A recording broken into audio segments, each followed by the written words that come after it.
Shalom, saudara dikasih Tuhan. Hidup ini adalah kesempatan yang indah. Sebagai ciptaan Tuhan yang luar biasa, hendaklah kita menyenangkan hati Tuhan senantiasa. Salah satu hal yang menyenangkan hati Tuhan, yaitu kita bisa duduk diam di kaki Tuhan untuk mendengarkan pesan-pesannya pagi hari ini tentunya. Sebelum memulai segala aktivitas kita hari ini, mari kita bersama-sama datang ke hadapan Tuhan untuk mendengar suaranya. Mari kita bersatu dalam doa untuk menyiapkan hati kita terlebih dahulu. Bapa yang baik yang kami sembah di dalam nama Yesus, pagi hari ini kami datang dengan kerendahan hati kami, dengan segala ucapan syukur kami. Kembali lagi kami mau mendengar dan belajar tentang firman-Mu. Urapi kami, berikan kami hikmat, berikan kami pengertian-Mu ya Bapa, agar kami boleh mengerti setiap pesan-Mu pagi hari ini. Kami siapkan hati pikiran kami yang terbuka. Hanya di dalam nama Yesus kami berdoa. Haleluya. Amin. Tema renungan kita pagi hari ini adalah keputusan untuk mendengar. Diambil dari Mazmur 81 ayat 9 sampai 15. Beginilah firman Tuhan. Dengarlah hai umatku, aku hendak memberi peringatan kepadamu, hai Israel, jika engkau mau mendengar aku. Janganlah ada di antara kamu Allah lain, dan janganlah engkau menyembah kepada Allah asing. Akulah Tuhan Allahmu yang menuntun engkau keluar dari tanah Mesir. Bukalah mulutmu lebar-lebar, maka aku akan membuatnya penuh. Tetapi umatku tidak mendengarkan suaraku, dan Israel tidak suka kepadaku. Sebab itu aku membiarkan dia dalam kedegilan hatinya. Biarlah mereka berjalan mengikuti rencananya sendiri. Sekiranya umatku mendengarkan aku, sekiranya Israel hidup menurut jalan yang kutunjukkan, seketika itu juga musuh mereka aku tundukkan, dan terhadap para lawan mereka aku balikkan tanganku.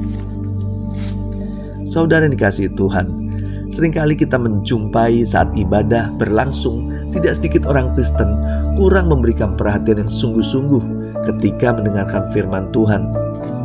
Mendengarkan khotbah dengan bercanda, ngobrol, main gadget, atau justru malah sampai tertidur. Itulah sebabnya banyak yang tidak mengalami pertumbuhan rohani secara normal meski sudah bertahun-tahun mengikut Tuhan. Level kerohaniannya mereka tetap saja jalan di tempat, tetap Kristen kanak-kanak dan kerdil rohani. Di zaman sekarang ini, kebanyakan orang hanya mau mendengarkan firman Tuhan yang disukai saja, memilih-milih firman yang didengarnya. Mendengar firman Tuhan yang sedikit keras, malah justru tersinggung dan marah, dan gak mau ke gereja lagi. Saudara yang kasih Tuhan, kemanakah telinga kita lebih terarah? Apakah kita cenderung mendengar suara-suara yang berasal dari dunia ini, yang dipenuhi dengan keinginan daging, keinginan mata, dan keangkuhan hidup? Atau kita lebih suka sekali mendengar bisikan-bisikan iblis yang dipenuhi dengan dusta, tipu muslihat, dan kejahatan yang tidak pernah berhenti melemahkan iman dan mendakwa kita siang dan malam? Mulai hari ini, marilah kita membuat keputusan untuk mendengar suara Tuhan melalui firman-Nya, karena suara inilah yang akan mendatangkan iman dan kehidupan, yang di dalamnya terkandung kekuatan, kesembuhan, bahkan keselamatan yang kita bisa terima. Suara Tuhan inilah yang menuntun kita pada suatu kehidupan yang penuh kuasa dan kemenangan setiap hari. Mari kita usahakan untuk menjadi pendengar yang baik, agar apa yang disampaikan kita dapat mengerti dan dapat mengubahkan hidup kita. Karena firman Tuhan itu berkuasa untuk mengubahkan dan membawa terobosan-terobosan terjadi dalam kehidupan kita. Kita butuh kebenarannya, kita butuh firman-Nya untuk menata langkah kita kembali sesuai dengan kehendak Tuhan. Mari kita bersatu dalam doa. Bapa di surga, sebelum kami datang beribadah pagi hari ini, Kau Allah yang menyiapkan hati kami terlebih dahulu.